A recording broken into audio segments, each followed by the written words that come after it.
Hello guys, welcome back to my channel. It's some random stranger here. Probably don't recognize me. As you can see, I took some of my manliness away. I was lining up my beard and I messed up, so I decided to shave it off. And it's been a while since I've seen my triple chin, but the good thing about the beard is that it's gonna grow back in like 2 days, 3 days at most. So for the time being, I have to put up with this.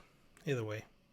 As you can also see, I have some new gear. I got a fancy mic. I got the headset. I can pretty much start a podcast now, guys.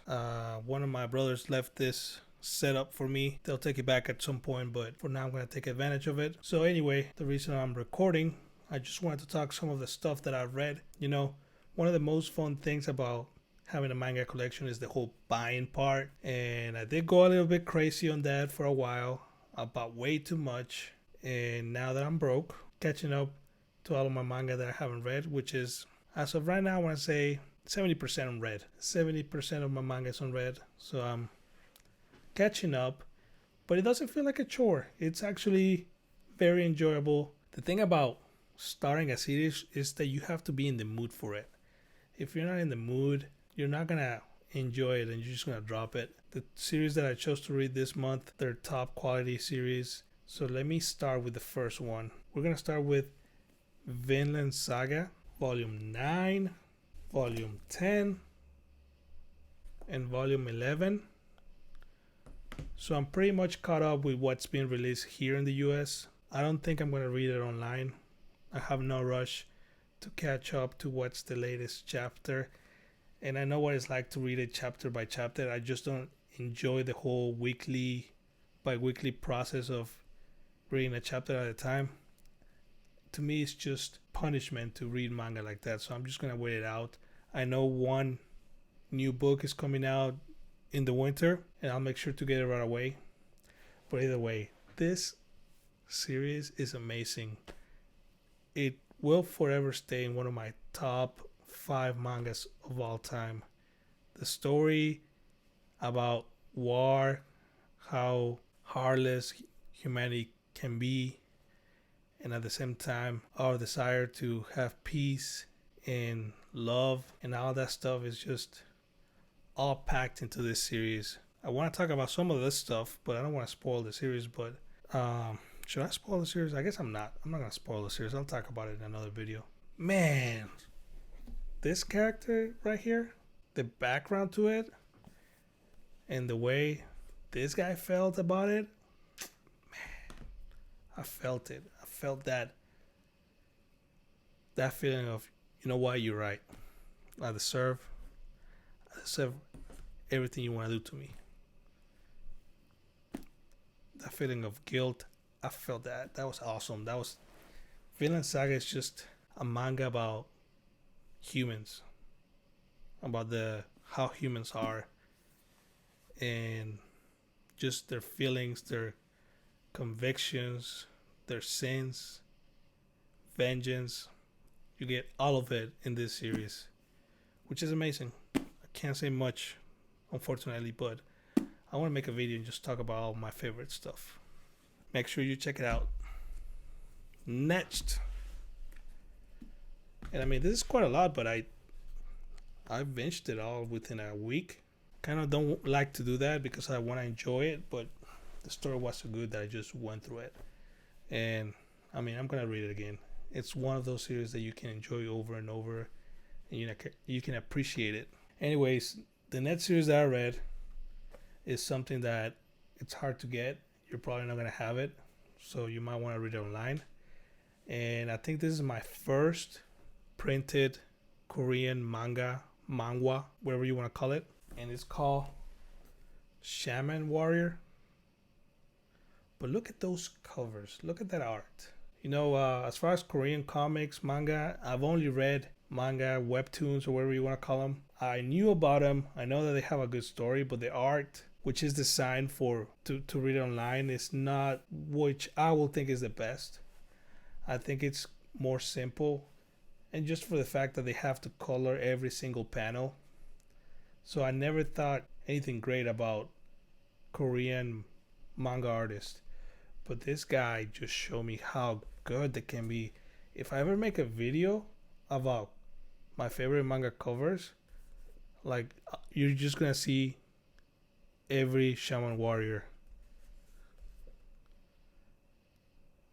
The art is amazing. You're probably gonna think I'm overreacting, but it's pretty. I don't want to say it's the best of the best, but man, it gets close to there. It gets close to the top manga artist in Japan. Just amazing art all around, and it's kind of similar to close to Vinland Saga. Times of war, people killing each other. But I will say that it gives me more of a Blade of the Immortal, that kind of vibe. But the story revolves about this type of humans called Shaman Warriors that they have special eyes, and it just means that they're really, really good fighters. They were used as soldiers for the wars, but now that peace was back again, they didn't have any need for them, so they were trying to kill them all off. And the story starts with Shaman Warrior being killed, and the servant witnessing that, and pretty much wanting to avenge his master for that kind of thing. And then the story develops, and you have the Shaman Warrior had a kid, and then other people. You get the whole political aspect of tribes against other tribes wanting to take over, using soldiers as tools. Pretty cool, pretty quick. I feel like it's going to be a quick story. I already read all the way to chapter 7, and there's only 9 volumes. So it seems like it's going to be either a really quick story, or the series got dropped at some point. I hope not. I can't complain about the series. It's great. It's going to be one of the series that I keep. And the funny thing is, I got it quite a while back, but I never thought much of it. And at some point, I thought it was one of those series that I get rid of at some point. But once I actually took the time to read it, it became one of my favorite ones. So I would recommend anybody to read it. You're probably going to have to read it online, because as I said, some of those volumes go for like $70 and up.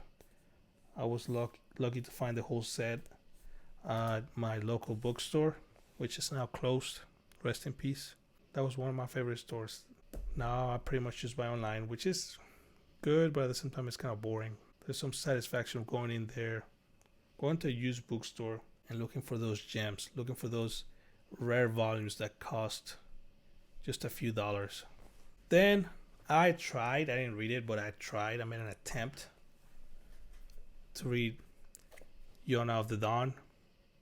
It's back, another manga that was done for back in history, but this thing is way too girly, too much shoujo. I knew it coming in, but it's just too much. And I think because I read this 2 series, my body's just filled with testosterone or something, and I can't handle it right now. I have to lower those levels, wait it out before I can take this, because this is too girly right now. Jumping from something like this to shoujo, which I'm sure the story is great and I respect it and all, but the jump was too quick, and I couldn't stand the shoujo. It was too girly, and the thing is, I saw that there was an anime, and I watched the first episode, and I actually enjoyed it. Not sure why I couldn't enjoy the manga. But I'm going to give it 3 volumes at some point. Read 3 volumes and then decide if I want to drop it or not. But as I said before, you kind of have to be in the mood for you to start a series and enjoy it. Sometimes I drop a lot of series, and then years later I start them and I like them. And it's just because I wasn't in the right mindset for them. That's all I have read. I'm going to continue most of my manga. I want to reach like 90% of my manga read. Some of you guys watching thinking, wow, what's so hard about reading your manga? You're just starting, and you don't know how addicting the shopping part of collecting manga can be, that you forget of the reading part of the hobby. So either way, thank you guys for watching my channel. I really appreciate it. Thank you.